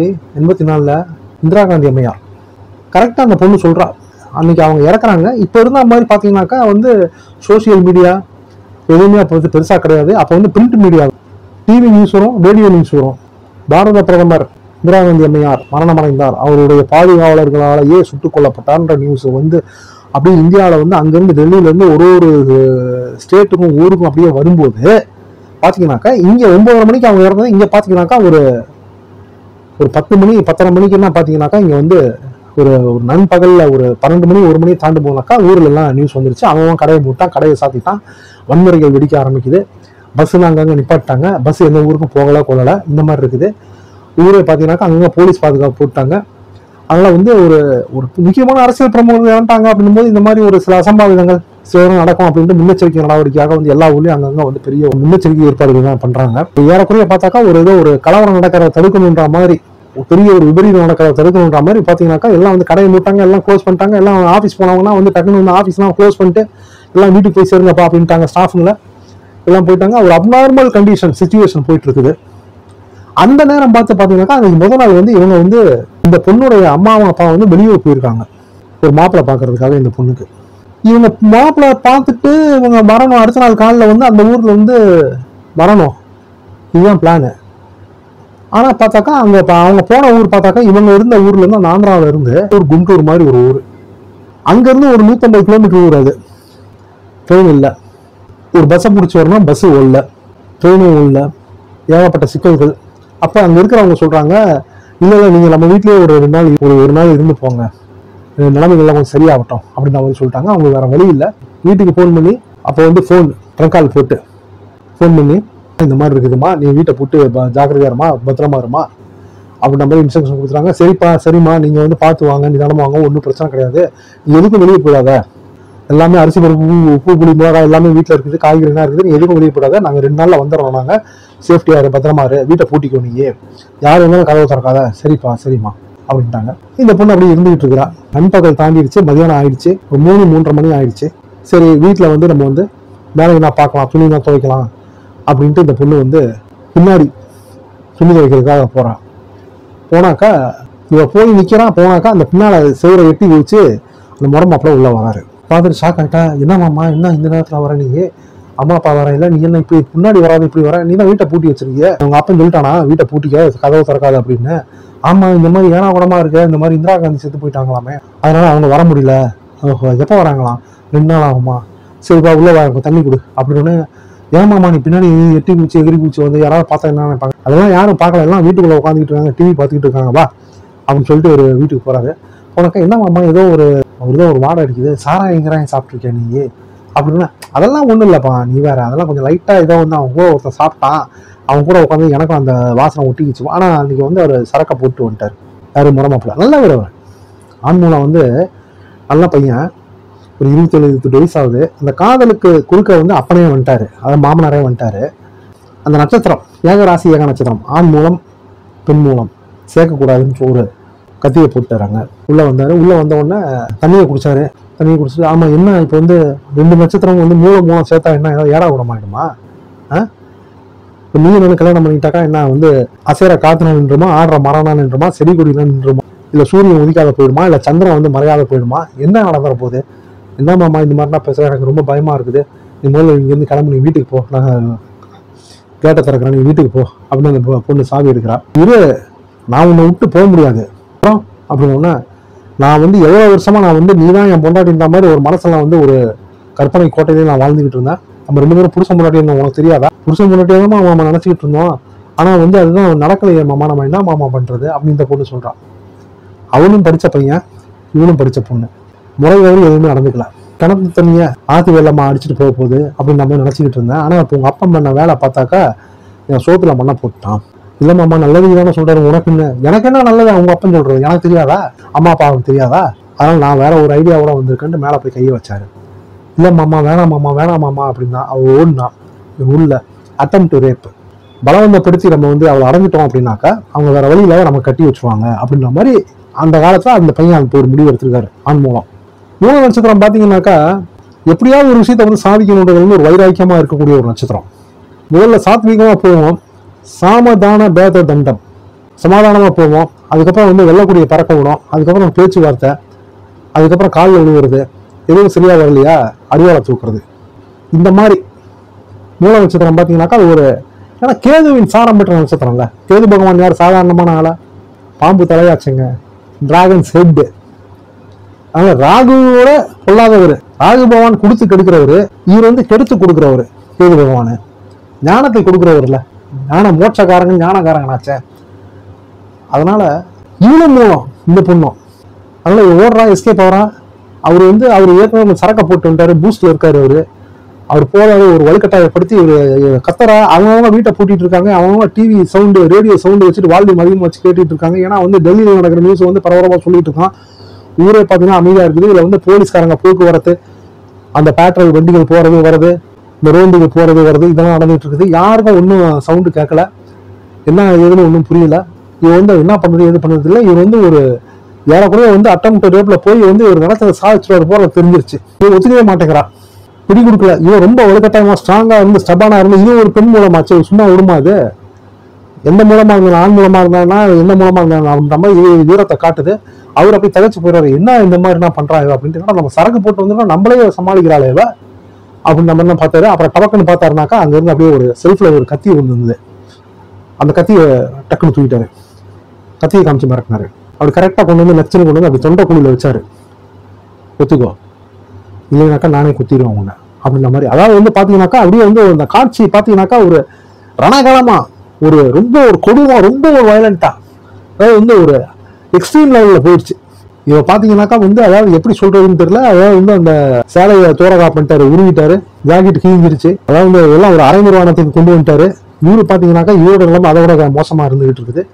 இவ அப்படியே பார்த்தாக்கா இவருக்கு அப்படியே கண்ணில் தண்ணி தார தாரையா வழியுது. விட்டுருமாமா விட்டுருமாமா, வேணாமாமா வேணாமாமா வேணாமாமா, நம்ம அடுத்த ஜென்மத்திலேயே ஒன்று சேர்ந்துருவோமாமா அப்படின்றா. எனக்கு நீ இப்பவே கிடைக்கணும், அவருடைய வாயிலிருந்து வருது. இவ சொல்றா அடுத்த ஜென்மத்திலேயே நம்ம ஒன்று சேரலாமாமா, விட்டுருமாமான்றா. எனக்கு நீ இப்பவே கிடைக்கணும், அப்புறமும் கிடைக்கணும், நீ சொன்ன மாதிரி அடுத்த ஜென்மத்திலையும் கிடைக்கணும். அந்த அளவு நான் உன்னை உன் மேல ஆசை வச்சுட்டேன் நானு அப்படின்றாரு. என்ன பண்றதுங்க, அதாவது காதலுக்கு கண் இல்லை. ஆனா இது வந்து ஒரு நல்ல ஒரு தூய்மையான உண்மையான காதல் தான் இது. இப்படி போயிட்டு இருக்குது. இவனுக்கு என்ன பண்றதுன்னு தெரியல. இவனுக்கு அந்த வந்து அந்த ஒரு இந்திய கலாச்சாரம், அந்த கருப்பு நெறி அதெல்லாம் வந்து பார்த்தாக்கா இன்னும் அம்மா அப்பா சொல்லிட்டாங்க இது ஒத்து வராதுங்க, இது தப்பாச்சே தவறாச்சே அப்படின்னு பெரியவங்க சொன்னா கரெக்டா இருக்குன்ற மாதிரி அந்த ஒரு கருத்துக்கள்ல அந்த சித்தாந்தத்துல இருந்துகிட்டு இருக்கா. ஐயோ நடக்கவே கூடாது நடக்கவே கூடாது நடக்கவே கூடாது, இது நடந்துருச்சுனாக்கா வந்து ரொம்ப அசிங்கமா. அதாவது அந்த பையனுக்கு மட்டும் அசிங்கம் இல்லை, தனக்கும் ஒரு அசிங்கமாச்சே. அதாவது வந்து ஊசி இடங்களுக்காக நூல் உழையாதே அந்த மாதிரிலாம் சொல்லுவாங்களே, பேசுவாங்களே. இவர் மாமா வந்து இந்த மாதிரி தண்ணியை போட்டு வந்து இந்த மாதிரிலாம் தாறுமாறா ஏடா உடம் பண்றாரு, என்ன எப்படி தடுக்கிறதுன்ற மாதிரி அவளுக்கு வந்து எப்படியாவது காப்பாற்றணும் எடுக்கணுன்ற மாதிரி. அதாவது ஒரு அந்த ஒரு கண்ணகியின் வீராவேசத்துக்கு அந்த ஒரு ஃபோர்ஸ் இருந்துகிட்டு இருக்கிறாவ. இவரு பார்த்தாக்கா இவர் வந்து அப்படியே வந்து கல்லுண்ட ஒரு வெண்டு போல அப்படியே மதி மயக்கத்துல இவர் வந்து என்ன பண்றது ஏது பண்றதுன்னு தெரியாது. அப்படியே அந்த ரதி மன்மதன் விளையாட்டு வந்து அங்க கோர தாண்டவமானது. தாண்டவம் மாதிரி என்ன பண்றதுன்னு தெரியல. இவர் வந்து அப்படியே இந்த கத்தியை வந்து அப்படியே நெஞ்சுக்குள்ள கொண்டு வந்து வைக்கிறாரு. ஒத்துக்கோ ஒத்துக்கோ, என்ன கொலகாரன் ஆக்கிறாத, நான் நினைச்சதை சாதிச்சே தீர்வண்டி, ஒத்துக்கொடி அப்படின்ற மாதிரி இவர் வந்து அப்படியே வந்து அவருடைய இன்னொரு முகத்தை காட்டுறாரு. ஆனால் அந்த இன்னொரு முகத்துக்கு பின்னாடி ஒரு குழந்தைத்தனமான அந்த மனசு இருக்குன்றது இவனுக்கு தெரியுது. ஆனா மாமா வந்து சரக்குல இருக்காரு, எது சொன்னாலும் இருக்காது அப்படின்னு அவருக்கு புரியுது. இவனுக்கு என்ன பண்றது எது பண்றதுன்னு தெரியல. அவர் அந்த கத்தியை அப்படி வச்சாரு பாருங்க தொண்டைக்குழியில. இவன் அந்த கையை கொண்டு போய் அந்த அவர் கைக்கு மேல வச்சா. அவர் அப்படியே ஒரு செகண்ட் அப்படி பார்த்தாரு. அப்படியே அந்த கத்தி அப்படியே சக்குன்னு அப்படி இறக்கணா. அவளை உள்ள இறங்கிடுச்சு. கத்தி உள்ள இறங்கலாம். ஐயோ அப்படின்னு கத்துனாரு. முன்னாடி இப்படி பண்ணிட்ட, இல்ல மாமா இது தப்பு மாமா, அடுத்த ஜென்மத்தில் நம்ம ஒன்று சேருவோம் மாமா, அடுத்த ஜென்மத்தில் நம்ம ஒன்று சேருவோம் மாமா, நான் தான் உன் மஞ்சாடி, நீ தான் என் புருஷன் அப்படின்னு சொல்லிட்டு செத்தாரு. அடி பாவி அடி பாவி அப்படின்னு அவர் அடிச்சுக்கிறாரு. அந்த உருவனை கத்தி எடுத்து அப்படியே புலம்புறாரு. இவ அப்படியே பாக்குறாரா மயக்கத்துல என்ன ஏதுன்னு அந்த கத்தி எடுத்து அப்படியே அவரு அப்படியே அந்த கழுத்துலயே அவரு சுருவிட்டு 2 பேரும் சேர்ந்தே இந்த ஜென்மத்தில் சாவாண்டி, அடுத்த ஜென்மத்தில் ஒன்று சேருவாண்டி அப்படின்னு அப்படியே கட்டி பிடிச்சாரு. சீன் கட்டு. அப்படியே எனக்குன்னா அவர் சொல்லி முடித்தோடனே, அவர் நம்ம அந்த 80 வயசுக்கார் சொல்லி முடித்தோடனே அப்படியே எனக்கு ரொம்ப பெஜாராகிடுச்சு. சொல்லுங்கண்ணே அப்படின்னு. இந்த காட்சி நடந்து முடிஞ்ச உடனே என் மருமக அப்படியே மயக்கமாகி விழுந்துட்டா சார். அதுக்கப்புறம் நான் உள்ளே போய் பார்த்துட்டு, என்னடா நேரமாகுது, கரெக்டாக 45 நிமிஷம் வெளியே வரவை, கூட 10 நிமிஷம் ஆயிடுச்சு அப்படின்னு உள்ளே போய் பார்த்தா மயக்கம் போட்டு கிடக்கிறா. தண்ணியை தெளித்து எல்லாம் இழுத்து உட்கார வச்சேன். நான் உட்கார வச்சோன்னே என் பையன் அன்றைக்கி பார்த்தீங்கன்னாக்கா சீக்கிரம் வந்துட்டான். நாங்கள் 3 பேரும் அப்படியே கொண்டு போய் அவளை அப்படியே ரூமில் போட்டு அவளை உட்கார வச்சோம் சேரில். ஃபேனை போட்டு விட்டோன்னா அப்படியே கண்ணு அப்படியே நினைவு வந்துச்சு. நினைவு வந்தவுடனே ஒரு எலுமிச்சம்பழம் ஜூஸ் ஒன்று போட்டு கொண்டு போய் போட்டு கொடுத்தோன்னா அதை குடிச்சோன்னா அழ ஆரம்பிச்சிட்டான். என்னம்மா அப்படின்னோடனே, இல்லைம்மாம்மா இல்லைப்பா எனக்கு எப்படி சொல்லுவேன்னு தெரியல, என்னங்க எனக்கு எப்படி சொல்லுவீங்களா அம்மா, நான் என்ன சொல்லுவேன் எது சொல்லுவேன், இந்த மாதிரி நான் ஒரு கண்ட காட்சி அப்படின்ற மாதிரி சொல்லி அப்படியே சொல்கிறாப்பா. நெல்லூரா குண்டூரா அப்படின்னு எனக்கு தெரியல. ஆனால் 31 அக்டோபர் 1984 பாரத பிரதமர் இந்திரா காந்தி அம்மையார் அவங்க இறந்ததுனா, முன்னாள் பாரத பிரதமர், அந்த அன்னைக்கு இந்த மாதிரி ஆகி இந்த மாதிரி நடந்திருக்கு, இந்த மாதிரி நான் ஒரு ஃபேமிலி பேக்ரவுண்டில் இருந்திருக்கேன் கொண்டிருக்கேன். என்னம்மா அது எந்த ஊர், என்ன இது, அது எனக்கு என்னன்னு தெரியலப்பா, குண்டூரா நெல்லூரான்னு தெரியல, அது தெரு ஞாபகம் இருக்குது, எல்லாம் ஞாபகம் இருக்குது, அங்கே போக கோயில்லாம் ஞாபகம் இருக்குது, எங்கள் அம்மா அப்பா அந்த மோகன்லாம் ஞாபகம் இருக்குது. ஆனால் 84ன்றது அந்த இந்திரா காந்தி அம்மையார் இறந்ததுன்றது அதுக்கு நல்லா, அது டிவி நியூஸ் பார்த்துட்டேன், ரேடியோ நியூஸ் கேட்டேன். அன்றைக்கி போலீஸ் வாகனங்கள்லாம் போகுது, எல்லாமே நடக்குது, எல்லாம் அக்கம் பக்கத்து வீட்டிலலாம் பேசுகிறாங்க. எங்கள் அம்மா அப்பா அன்றைக்கி வெளியூர் போயிருக்காங்க, இந்த மாதிரி ஆயிடுச்சு அப்படின்னா, ஓஹோ இதனால தான் நீ பையனா எதுக்குமே அந்த சில விஷயங்களுக்காக நீ பக்கத்தில் சேர்க்கலையாம்மா அப்படின்னு. ஆமாம்ப்பா, அதில் இன்னொரு விஷயம் ஒன்று நடந்ததுப்பா, என்னம்மா என்ன சொல்கிற அப்படின்னோடனே, என்னுடைய போன ஜென்மத்தை முறை மாப்பிள்ளைக்கு முதுகில் பார்த்தாக்கா ஒரு நட்சத்திரக்குறி மச்சம் ஒன்று இருக்கும். சரிம்மா, அதே மாதிரி தான், அதனால் என்னம்மா உங்கள் பிள்ளைக்கும் அது இருக்குதுப்பா, இப்போதான் எனக்கு ஞாபகம் வருது. என்னம்மா சொல்கிறேன், எனக்கு ஒன்றும் புரியலையே அப்படின்னு. எனக்கு இந்த காட்சிகள் வந்ததுக்கப்புறம் உங்கள் பிள்ளைக்கு என் பிள்ளைக்கு இந்த மாதிரி இருக்குதுன்றத அம்மா கேட்டாங்க. ஏம்மா இவனுக்கு இந்த மாதிரி இருக்குன்றதை நீ ஏற்கனவே பார்த்துருப்பிய. ஆமாம்மா நான் பார்த்துருக்கேன், இவர் குளிச்சுட்டு வருவார், அவர் உடம்ப தோட்டும் போது நான் பார்த்துருக்கேன், ஒரு நட்சத்திர குறியீடு போல ஒரு மச்சம் ஒன்று இருக்கும் வலது மாறில், பார்த்துருக்கேன் நான். ஆனால் அவர் அந்த போன ஜென்மத்தில் முன் ஜென்மத்தில் அந்த என்னோட மாமனுக்கு அந்த மாதிரி இருந்துதான்றது எனக்கு தெரியாது. ஆனால் இந்த காட்சியை முடிந்த உடனே அந்த மாமன் முதுகில் இருந்து அந்த ஒரு நட்சத்திர குறியீடு அவர் அப்படியே உடம்ப திருப்புறாரு. எப்பம்மா நீங்கள் எல்லாம் அவர் கத்தியை குத்திட்டு செத்துட்டாருன்னு தான் நான் சொன்னேன். என் கூடயே செத்துட்டாருப்பா. செத்ததுக்கப்புறம் அவர் அந்த சொக்காவை கழட்டுறாரு, கழுத்துல அந்த கத்தியை அப்படி எடுக்கிறாரு. நான் அப்படியே பார்க்குறேன், சொக்காவை கழட்டிட்டு பனியனையும் கழட்டினாரு. அப்படி திரும்பி பார்த்தாரு, திரும்பி அவன் காட்டுறாரு, பார்த்தா நட்சத்திர குறியீடு இருக்குது. தெரியலையா என்ன, இந்த ஜென்மத்தில் நான் தான் உன் புருஷன், புரிஞ்சுக்கடி அப்படின்ற மாதிரி சொல்கிறாருப்பா. சொல்லிட்டு அதோட மறைஞ்சிருச்சுப்பா. என்னம்மா சொல்கிற நீ? ஆமாப்பா அப்படின்னு அழுக ஆரம்பிச்சிட்டா. இல்லைங்க அதுக்குள்ளே அம்மா ஏதாவது டாக்டர்கிட்ட போகணுமா அப்படின்னு பையன் சொன்னார். என்னடி சொல்கிற அப்படின்னாரு. ஒன்றும் வேணாங்க, நான் தெளிவாக இருக்காங்க, எனக்கு எல்லாமே புரிஞ்சு போச்சுங்க. இது நாள் வரைக்கும் நான் ஏன் இவளை நான் தள்ளி இது பண்ணிட்டு இருந்தேன் அப்படின்றது காரணம் எனக்கு புரிஞ்சு. என் மனசுக்குள்ள ஏதோ ஒரு இனம் புரியாத ஒரு சோகம், ஒரு இனம் புரியாத ஒரு பயம், ஏதோ ஒரு தடுப்பு, அதே ஒரு அப்டக்கல் இருந்து என்னை தடுத்துக்கிட்டே இருந்து இவங்களோட சேர விடாம இப்போ அது விலகிடுச்சிங்க அப்படின்னு ஒன்றைய அப்பா சொன்னார். கர்மஸ்தானத்து கேது பகவான். கர்மஸ்தானன்றது என்னம்மா, இந்த பிறவியில நீ என்ன தொழில் செய்ய போற, என்ன உத்தியோகத்தில் இருக்க போறன்றத குறிக்கிற ஸ்தானம். அது போக போன ஜென்மத்துல முற்பிறவியில நீ என்னவா இருந்த அப்படின்றத காட்டுறஸ்தான். 4 என்கின்ற சுகஸ்தானத்துல சுக்கிர பகவான் உச்சமாகின்ற வீட்டுக்கு வந்த ராகு பகவான் தன் வேலையை காட்டணும். கர்மஸ்தானத்தில் இருக்க கேது பகவான் அதுக்கு உறுதுணைங்க பக்கபலமா இருக்காரு. எதுக்குமா நான் உனக்கு துர்கைக்கு நான் விளக்கு போட சொன்னேன். 7 அமாவாசை, இன்னைக்கு 7வது அமாவாசை. இல்லப்பா எனக்கு அந்த முதல் அமாவாசையிலேயே எனக்கு சில மாற்றங்கள் அப்படியே மனசுல அப்படியே ஒரு உடல்ல தெரிஞ்சுதுப்பா. ஏதோ சம்திங் ஒரு அமானுஷ்யமா இதை நடக்க போகுதுன்னு என் மனசுக்கு புரிஞ்சிருச்சுப்பா. நானும் ஒரு மனசு ஒன்றி அப்படியே அதுல ஒரு மிங்கிளாகி அப்படியே நான் ரொம்ப தெரியுமேம்மா உன்னை பத்தி நான் அப்படியேதான்ப்பா நான் இருந்தாலும். இது 7வது அமாவாசையில எனக்கு அப்படியே வெட்ட வெளிச்சமா நான் யாரு என்ன ஏதுன்றதெல்லாம் எனக்கு வந்துருச்சு. அந்த காதல் அது ஒரு உண்மையான காதல் பாது. நான் சாகும்போது சொன்னது இந்த ஜென்மத்துல விட்டுருங்க, அடுத்த ஜென்மத்துல நம்ம ஒண்ணு சேருவோங்கன்னு தான்ப்பா சொன்னேன் நானு. அவரு அப்படின்ட்டு புருஷன் மூஞ்ச பார்த்தா, வாத்தியார் மூஞ்ச. எனக்கு இந்த ஜென்மத்திலையும் நீதான் பொஞ்சாதி, அடுத்த ஜென்மத்திலையும் நீதான் பொஞ்சாதின்னு அவர் சொல்லிட்டு தான்ப்பா அவரு குத்திட்டு செத்தாரு. கேது பகவான் முற்பிறவியின் நாயகன் கூட சொல்லலாம். முற்பிறவி வாசங்களை, முற்பிறவி தொடர்புகளை, முற்பிறவி குணா சம்பந்தங்களை கொண்டு வரதுல, புதுப்பிக்கிறதுல கேது பகவான் தலையாய பங்கு வகிப்பவர். ஞானகாரகன் மோட்சக்காரகன் ஆச்சுங்க. அந்த கர்மஸ்தானம் அந்த மாதிரி, அந்த கர்மஸ்தானத்துக்கு அவர் உட்கார்ந்துருக்காரு. சுகஸ்தானத்துல 4ஆம் இடத்துல இவர் ராகு பகவான் உட்கார்ந்துருக்காரு. அப்ப ரெண்டும் ஜாயிண்ட் ஆகும்போது இருந்த தடை நீங்கி, அந்த அப்டக்கல் விலகி, 2 பேரும் ஒண்ணு சேரணும் இல்லையா? அப்பா ஒரே நிமிஷம், அம்மா ஒரே நிமிஷம் அப்படின்னா என்னம்மா, நேரா அந்த சாமி ரூமுக்குள்ள எந்திரிச்சிட்டு நேரா சாமி ரூமுக்குள்ள போய் அப்படியே அந்த துர்கை படத்துக்கு முன்னாடி போயிட்டு அப்படியே கையை கூப்பிட்டு அப்படியே கீழே தரையில சாஷ்டாங்கமா வந்தான். உளுந்துட்டு எந்திரிச்சு மறுபடியும் அப்பா சாந்தி முகூர்த்தத்துக்கு நாள் பாருங்கப்பா அப்படின்னு சொன்னா. கதம் கதம். அதாவதுங்க, தனுசு ராசிக்காரனுடைய தலைவரத்து விதி எப்படின்னு பாத்தீங்கன்னாக்கா, துன்பங்கள், துயரங்கள், இழிவுகள், இன்னல்கள், கஷ்டங்கள், கண்ணீர்கள், வேதனைகள், சோதனைகள் மாறி மாறி வேதனை முன்னாடி பின்னாடி போட்டு அடிச்சு ரணகலமாயி பின்னாடி பின்னாடி போய் நொந்து நூறு சாயி ஏண்டா சாமி வாழ்றோம் அப்படின்ற மாதிரி நிலைமைக்கு போய் செத்து ஓய்ஞ்சிடலாம் போல இருக்கேடா அப்படின்ற மாதிரி சிந்தனைகள்லாம் இதுக்கு மேல ஒரு துன்பம் இருக்கா, வேணாம், இந்த பிறவி ஏண்டா எடுத்தோம், நம்ம இந்த பிறவி பிள்ளையை விட்டே போய் தொலைஞ்சிடலாம் போல இருக்கடா, செத்து ஒழிஞ்சிடலாம் போல இருக்கடா அப்படின்ற மாதிரி ஆகி பல வேதனைகள். அதாவது பைசா சம்பாதிக்க முடியல, பணங்காசு சேர்க்க முடியல, ஒரு வீடு வாசல் வாங்க முடியல, சொத்து சுகம் சேர்க்க முடியல, இதெல்லாம் ஒரு வேதனை.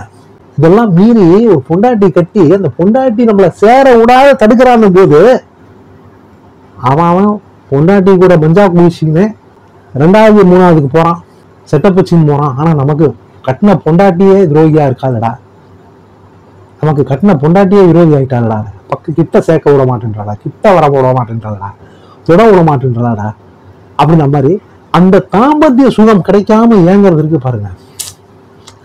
கொடுமையிலும் கொடுமை ரணகாலம். அதாவது ஒரு பூ போல இருக்கிறவங்க மனசுக்குள்ள ஒரு பூகம்பத்தை ஏற்படுத்தக்கூடிய ஒரு தாறுமாறு விஷயம்தான் அது. ஒரு நல்லவனை, ஒரு வல்லவனை கொலகாரன் ஆக்கிறோம்.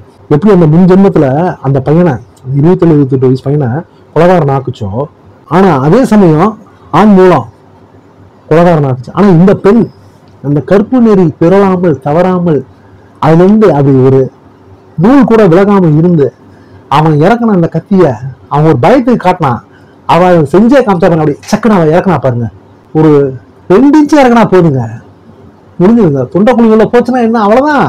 சுவாச குழாய் உள்ள போச்சுன்னா அவ்வளவுதான், சுவாசம் கட்டு, எல்லாமே கட்டு.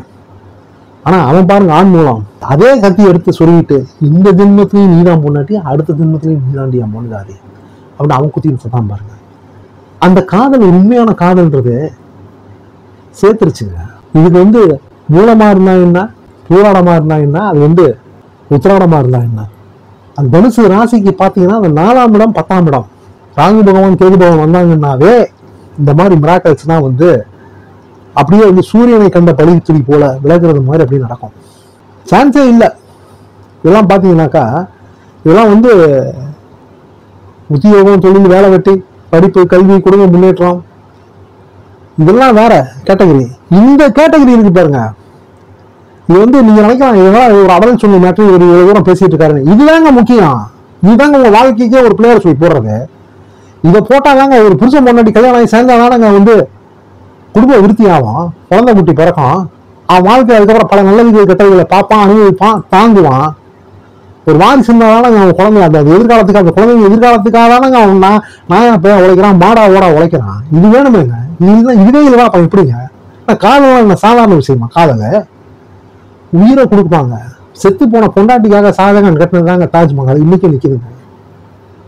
அதனால அந்த காதலை சாதாரணமாக நினைக்காதீங்க. காதல் போயின் சாதல்லாம் இதுல கிடையாதுங்க. காதல் போயின் காதல் தான். முன் ஜென்மத்துல விட்ட காதல் இந்த ஜென்மத்துல புருஷன் பொண்டாட்டி ஆகி அப்பவும் அவ அந்த போன ஜென்மம் அந்த மைண்ட் டிஸ்டர்ப்லயே இருந்து கடைசியில் அவன் தான் அந்த தாய் மாமன் தான் இப்ப நமக்கு புருஷனா வந்திருக்கான் போது அந்த விதி எங்க சேர்க்குது பாருங்க. இதெல்லாம் எப்படி மிராக்கிள். அதாவது ஜோதிடத்தை நம்பாதவர்கள், சாமியை நம்பாதவங்க, ஆன்மீகத்தை நம்பாதவங்க, முன்பிறவிய பின்பிறவியை நம்பாதவங்க இதெல்லாம் தெரிஞ்சுக்கப்பா. எத்தனையோ ஆதாரபூர்வமான சயின்டிபிக் உண்மைதான் இருக்குது. அதை புரட்டி பார்த்தீங்கன்னாக்கா அந்த காலத்துக்கு போய் பார்த்தீங்கன்னாக்கா இன்னைக்குதான் வந்து எல்லாம் வந்துருச்சு, கூகுள்ல தேடி பார்த்தா எல்லாமே கிடைச்சிடும்.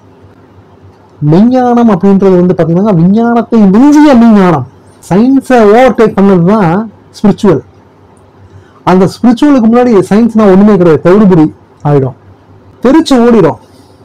அந்த ஸ்பிரிச்சுவலுக்கு முன்னாடி அந்த சயின்ஸ்ன்றதுனா தெரிச்சு ஓடிடும்.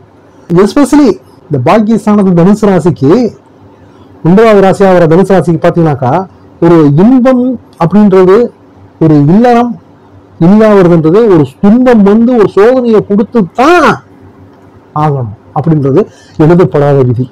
அதனாலதான் தனுசு ராசிக்காரன் பார்த்தீங்கன்னாக்கா முன்பாதி ஆப்பு புரட்டி எடுக்குது, வறுத்து எடுக்குது, கொத்து புரோட்டா போடுது, அப்படியே ரணகலத்துல கிடக்கிறான். ஏன்டா சாமி பிறந்தோம், எப்படா செத்து ஓய்வோன்னு தெரியலையே, ஒழுங்கா போயிருந்தா சாமி அப்படின்னு நினைக்கிறான். ஆனா 35-40 வயசுக்குன்னா அவனுடைய வாழ்க்கையை வந்து அப்படியே ஒரு நல்ல ஒரு ஃப்ரூட்ஃபுல்லா, அப்படி ஒரு ஊட்டி கொடைக்கானல் ஏற்காடு போல, ஒரு கேங்டாக் சிம்லா போல, அப்படி நல்ல ஒரு பனிப்பொழிவோட, ஒரு மனசு குளிர்ச்சியோட அப்படியே ஜில்லுன்னு போவாங்க. தனுசு ராசிக்காரங்களே, மூலம் பூராடம் உத்திராடம் மனசை விட்டுறாதீங்க. அதாவது உங்களுக்கு பார்த்தீங்கன்னாக்கா அந்த முட்டதோட தொட்டதோட அந்த முன்பிறவி வாசம், அந்த ரோணா சம்பந்தம்லாம் இருக்கு. இப்போ இல்லறதுக்கு ஒத்துக்காத பொண்டாட்டியே பார்த்தீங்கன்னாக்கா முன்ஜென்மத்து பொண்டாட்டி, அந்த வாசனை இப்போ வந்து இப்போ இந்த காலகட்டத்தில் இந்த ராகு பகவான் கேது பகவான் பயிற்சியில் ஒர்க் அவுட் ஆயிடுச்சு. இன்னும் என்ன அவங்க வண்டி ஸ்டார்ட் ஆயிடுச்சு, ட்ரெயின் கிளம்பிடுச்சு, அந்த இல்லறம் வெற்றிகரமாக நடக்க ஆரம்பிச்சிருச்சு. போகிற சந்தேகங்கள் அதெல்லாம் வந்து என்கிட்ட கிளாரிஃபை பண்ணுவார் அவர் பெரியவர். எனக்கும் அவர் வந்து ஏறக்குறைய வந்து ஒரு ஆசிரியர் மாதிரி தான். ஆண் மூலம் அரசும் மாலும் அடுத்த ஜென்மமும் இருக்கும், உட்டகுறை தொட்டகுறை இருந்தாலும் பெண் ஜென்மம் உடாது பிடிக்கும், பின்னி பிணையும், மீண்டும் இணையும். இதுதான் காதல்ல விழுந்தவன், உண்மையான காதல்ல விழுந்தவன் தோத்ததா சரித்திரமே கிடையாது. ஜென்மம் கடந்தாலும் மறு ஜென்மத்திலேயாவது அந்த காதல் நிறைவேறும். அந்த கரெக்டான அந்த பொருத்தமான கிரக சூழ்நிலைகள் வந்து அமைஞ்சதுன்னா இப்ப தனுசு ராசிக்கு அந்த நேரம் வந்துருச்சு. இதுவே வந்துருச்சு, இதுக்கு மேல என்னங்க, எதை பத்தியுமே கவலைப்படாதீங்க, எல்லாமே உங்களுக்கு ஒர்க் அவுட் ஆகுங்க, அடிச்சு தூள் கலப்புங்க. நல்லதே நினைப்போம், நல்லதே நடக்கும். பெற்றவங்களை மதிங்க, அம்மா அப்பா ஆசீர்வாதத்தை வாங்கினீங்க அப்படின்னாலே ஆண்டோடைய அனுகிரகம் ஆட்டோமேட்டிக்காக கிடைக்கும். மீண்டும் உங்களை அடுத்த பதிவுகளை சந்திக்க இருக்கிறதோட நம்ம சேனலை ரெகுலராக பார்த்து வந்து ஜாதக சந்தேகங்களை நிவர்த்தி பண்ணிக்கிட்டு நலங்களும் வளங்களும் பெறுவதற்கு கையோட சப்ஸ்கிரைப் பண்ணிக்கோங்க. ஓம் நம சிவாயம். ஆஸ்ட்ரோ ரஜேஷ் ரவீன் கரண்.